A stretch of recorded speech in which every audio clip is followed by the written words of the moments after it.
Okay, I think my internet is working. If not, I'll find out later. Hi, good evening. My name is Betsworm and I do Rock Your Power calls. And this is, today's video is about narcissistic families, cults, or both. Are you in a narcissistic family, cult, or both? So, my story background is I am an ex-JW, born and raised Jehovah's Witness child that got out. I got out of the cult, but I also got out of a narcissistic family. Narcissistic families operate like cults. I'm going to put a link somewhere in my description. You can check it out later to check out this video, where there's a lady that is explaining it, and it gave me so much clarity.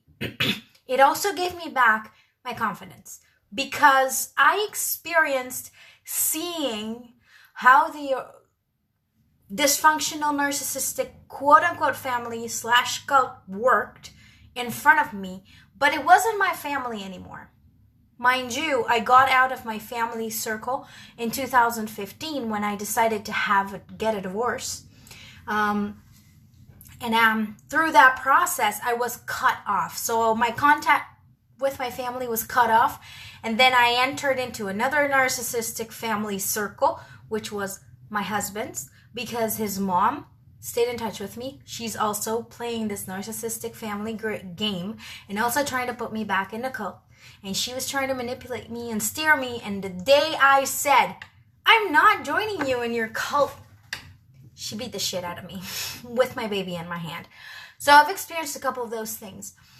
That was another cutoff, and the contact was cut off with everyone in that family. Absolutely. My daughter is never going to see those people again, which was very hard because I am a family person, and I believe in honoring your parents, and I believe in honoring your elders, and I believe in children knowing who their grandma is, or their grandfather is, or their great grandma is. I've been married twice, and every time I am the type that asks her husband's mom, her husband's dad, her husband's grandma stories. Hi, B. And I always want to know who they are, their stories. And I do that because once I get children, I am able to share their family history, their heritage, their ancestry stories. A little bit. I don't need it to be a lot, but I've always valued that very much. Because of that, I ended up being wrapped up in this new narcissistic cycle, this new burrito of a nasty shit, because it was horrible, where I was being manipulated into a certain direction. And okay, so that got cut off last year, November, October, around that time. I think January this year. I'm not sure the dates anymore. I'd have to look back on my timeline, but it was earlier this year. And I know probably you followed me then, but I was assaulted physically by my mother-in-law in her household while holding my baby. She grabbed me behind my head like this, my hair, and she slung me around the room. She punched me in the face. I had blood coming out of my mouth. And the whole time I was thinking, woman, I'm younger and shorter and taller than you. I'm staying calm. I'm not letting her goad me into hitting her. And that was what I was thinking the whole time. But it was horrible because my daughter saw everything. She was in the middle of the struggle, and then she was on the couch looking at her grandma do that. For months, my daughter could not see older women with short hair like her grandma without going into a panic attack. That was horrible. Okay, so I experienced those different moments where I got kicked out, or I removed myself, or whatever happened in a big cataclysmic moment inside of a narcissistic circle, where a narcissist or two lost control. They couldn't control me anymore because I am not controllable. I made up my mind and I told them, nope, I'm not doing this. Goodbye. And it was never my intention to say goodbye, but I realized that that's what they were wanting me to do because they're not going to accept. And no one has control over you. No one has a right to decide for you. So in and of itself, that manipulative behavior is abusive, period. If anybody tries to get you to do what they want, how they want it, get them out. But okay.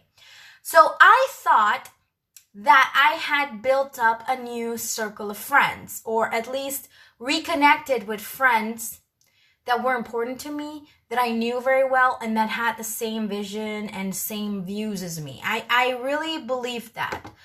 And these were people that over the years had been there for me when my parents or my social circle fell apart. So I spent a lot of time with these people. I spent a lot of energy with them, and they were involved with the most recent assault that took place in August. It was a sexual assault by somebody I thought I could trust, and I brought into my life many years ago. In high school, we were friends. We were in the same circle of friends. And what happened when I had just been assaulted was that everything that had happened, I was replaying. I was trying to make sense of the situation, and stuff started to not make sense. For example, I had that group doesn't really hang out with each other. They don't like each other. Every time that I'm thinking about how they discuss and talk about each other, they're always negative. But they all came together. And I remember I was an enforcer of this whole coming together because I told them weddings and funerals were all always there. This is a family. Okay, so we established that the group was now a family. That's one. But second, who were the leading people? Number one, my attacker, or the attacker. He's not mine. That's to claim distance between me and that person. The attacker, he is one of the leading narcissists in the group, manipulating, saying things, throwing stories. Like, he tried to manipulate me into believing that a certain someone that I knew personally was completely different than I knew her. I knew her. I knew who she was, what her values stood for, and he still told me a story to make her seem she was being scapegoated.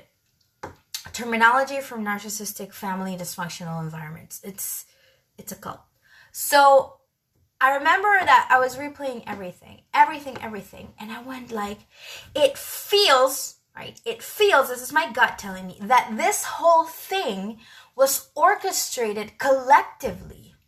These people came together, and together they created the environment where I was once again, because it has happened before in high school, but I remember chucking it off now as an adult to teenage drama. You know, girl likes a boy and another girl date, girl gets jealous, talks smack about the girl that the guy dated, and now everybody goes, oh, that particular girl is the hoe of the group when she didn't do anything, but she gets black. She gets marked black. That was me. I was in a group, my friends, when I was 15. I thought they were my friends. I liked this one boy. I told him I liked him. He said, oh, you're just a friend. He friend-zoned me, supposedly. And then, weeks later, he leaned in to kiss me. And we got into like a little bit of a relationship for a bit.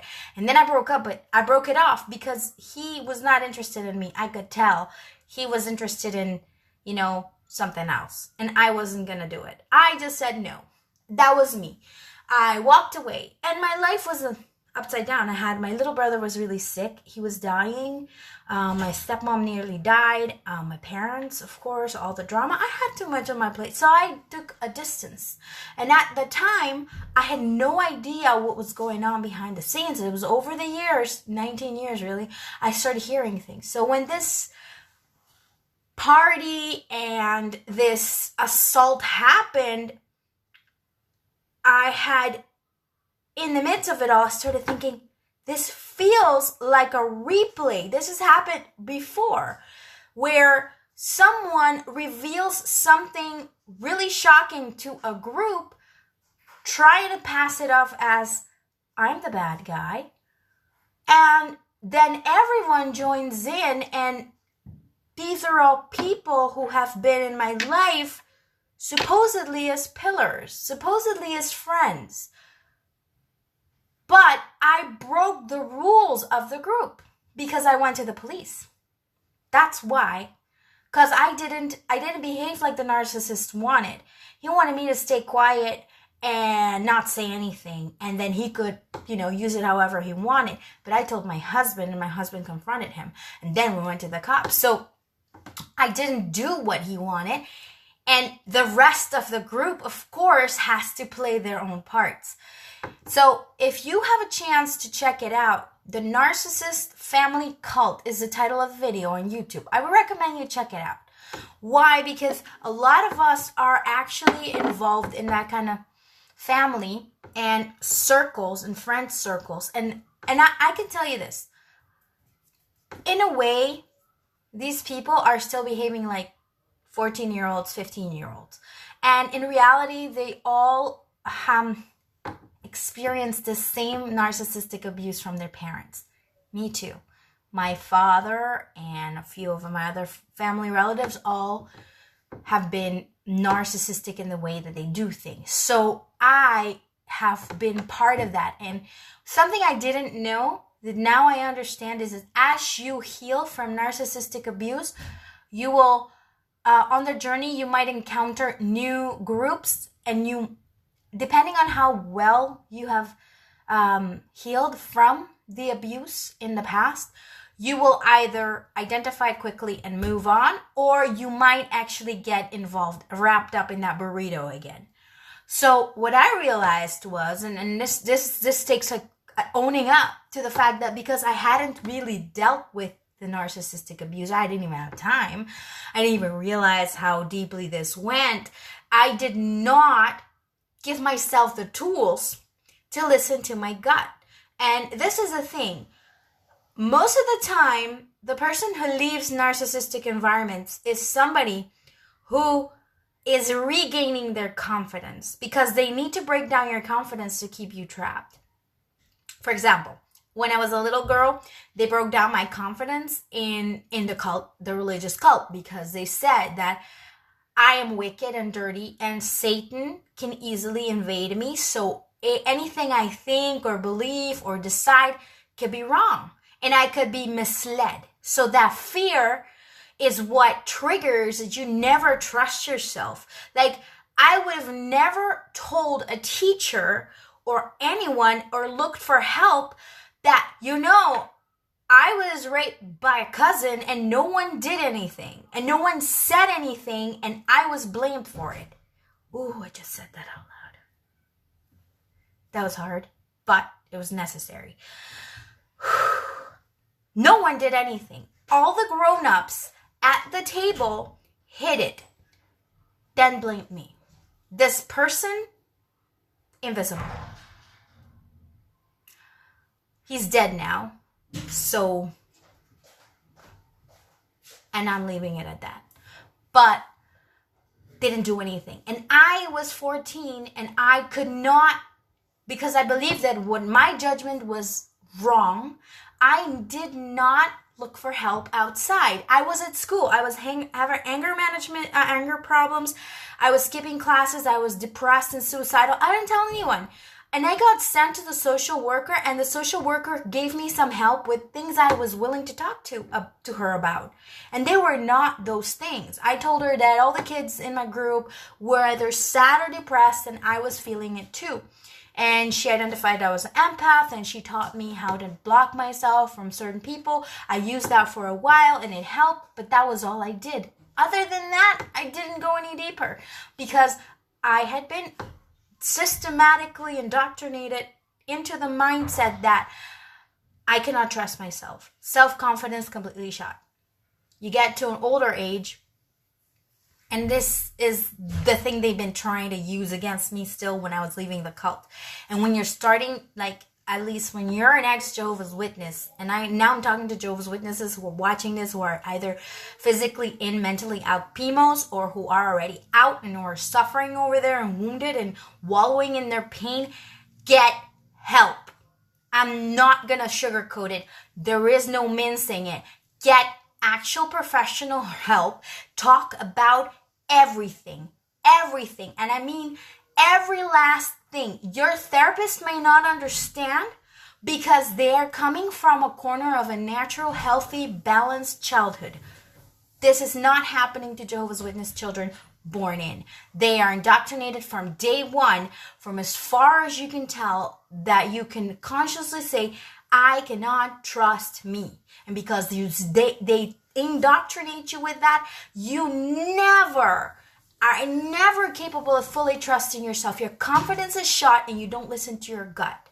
My gut told me many times what things to avoid and who to avoid, and I would always say to myself, you're being judgmental. You don't know the whole picture. Maybe they were having a bad day. Oh, that's just how they are. They're not very good at communication. And my favorite, I'll give them the benefit of the doubt. And the last one, which is very Catholic, very Christian, forgive. Turn the other cheek. Let me tell you something. Abuse, mental torture, you shouldn't be turning the other cheek. Should cut people out. Do not be giving your pearls to swine. Okay? Pearls to swine. That's what it is when you forgive a person who is always constantly trying to break you down. And now I'm going to go and talk about why I thought about this. Because another part of this whole narcissistic thing is when they come to you with gossip. Gossip is heavily used in these groups. In cults, it's used in when people report and accuse each other. And it's also very heavily used in the communities. Like I see it right now. I actually stepped out of a bunch of ex-Jehovah's Witness activism groups and thought groups and people. Like I am talking to only a very few people. Why? Because they are painting each other black. They are accusing each other. They are gossiping. They're still in the cult. And I've told a few of them that have bothered me to talk to me, bothered to actually come and talk to me personally and try to make me do whatever they wanted, is that it seems to me like you can take the kid out of the kingdom hall, but you can't take the kingdom hall out of them. And that saying has to do more with ex-Jehovah's Witnesses, but in general, if you're going to talk about narcissistic cults and groups and families and friend circles and colleagues, companies, because there's companies who do that too, that the culture is there, you have to step out completely. And completely means you have to stop doing things the way we always did them. Because cultures only work when people keep doing things the way we always did them. And that is one thing. And that comes back. I mean, right now, to be honest, I am like, my alert level is very high. Because there's a lot of places that people are being narcissists are running a show, operating in a culty manner, even in business. Yeah.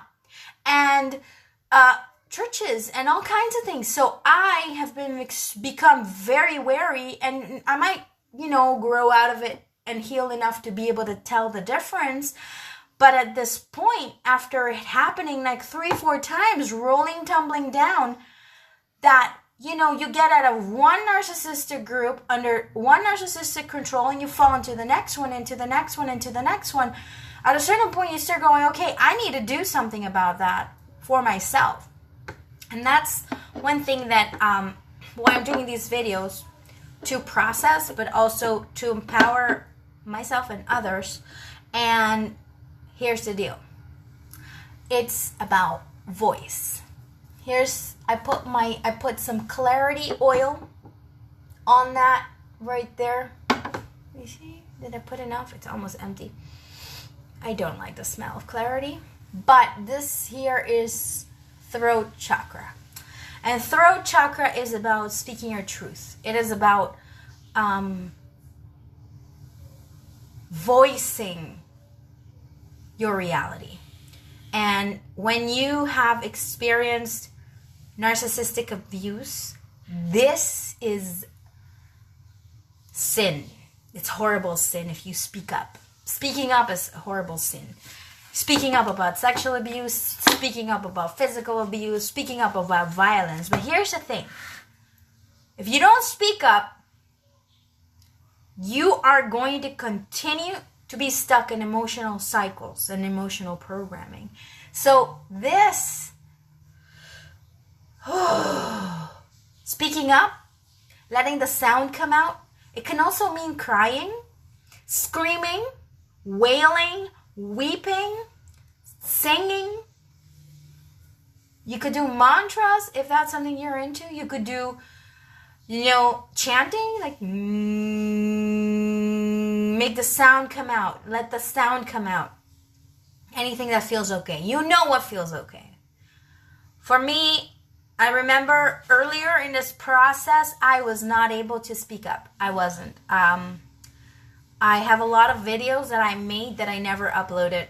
I didn't upload them here. I didn't upload them to my Facebook, for my YouTube channel. I did not speak about those things. It was too much. I felt shame, way too much shame to speak up. But now I'm working for myself to clear this, because I will not be empowered if I'm silenced. That's the whole point of silencing people, of kicking them out, smack talking them, gossiping about them, making people hate them by what we say.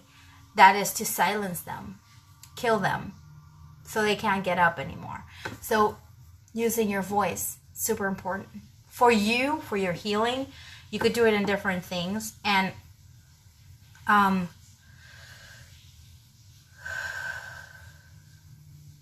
deep breath. So yeah, the throat chakra, but speaking up, very powerful. One of the things that narcissistic groups do not want you to use is your voice. Want you to shut up. And you can sing. I had a friend tell me that what she did was just voice out in the shower. So like sounds like,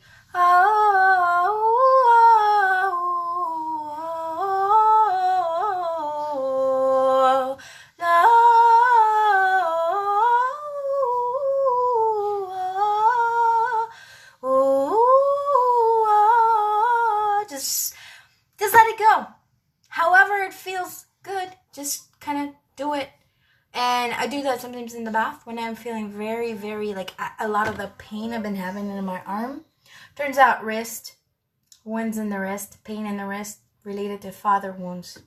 Well, some of that narcissistic abuse lies in the role of father in more than one of them, my father and my grandfather. So I'm here, dealing with it. And I encourage you to go on that journey with yourself. What feels right for you. So that was my video for today. I hope that it encourages you, equips you, and empowers you with some practical things you can do and build your confidence in yourself. Okay? Have a great day. Bye.